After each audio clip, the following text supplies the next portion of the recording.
زبور 9 عدل و انصاف کے لیے خدا کی شکر گزاری۔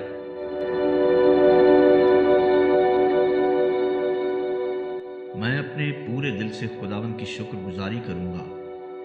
میں تیرے سب عجیب کاموں کا بیان کروں گا۔ میں تجھ میں خوشی مناؤں گا اور مسرور ہوں گا۔ اے حق تعالی، میں تیری ستائش کروں گا۔ جب میرے دشمن پیچھے ہٹتے ہیں تو تیری حضوری کے سبب سے لغزش کھاتے اور ہلاک ہو جاتے ہیں، کیونکہ تو نے میرے حق کی اور میرے معاملے کی تائید کی ہے۔ تو نے تخت پر بیٹھ کر صداقت سے انصاف کیا۔ تو نے قوموں کو چھڑکا، تو نے شریروں کو ہلاک کیا۔ تو نے ان کا نام عبدالآباد کے لیے مٹا ڈالا ہے۔ دشمن تمام ہوئے، وہ ہمیشہ کے لیے برباد ہو گئے، اور جن شہروں کو تو نے ڈھا دیا ان کی یادگار تک مٹ گئی۔ لیکن خداوند ابد تک تخت نشین ہے۔ اس نے انصاف کے لیے اپنا تخت تیار کیا ہے، اور وہی صداقت سے جہان کی عدالت کرے گا۔ وہ راستی سے قوموں کا انصاف کرے گا۔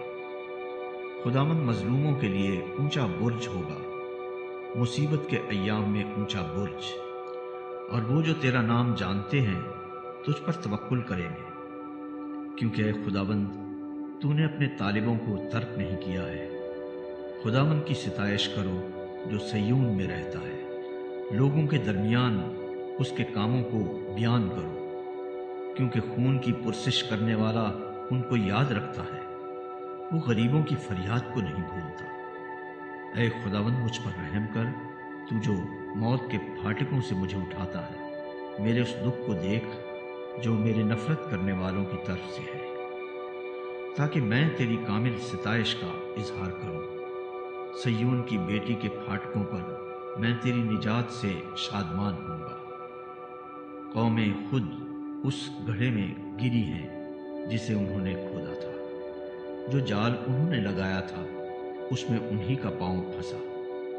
خداوند کی شہرت پھیل گئی، اس نے انصاف کیا ہے۔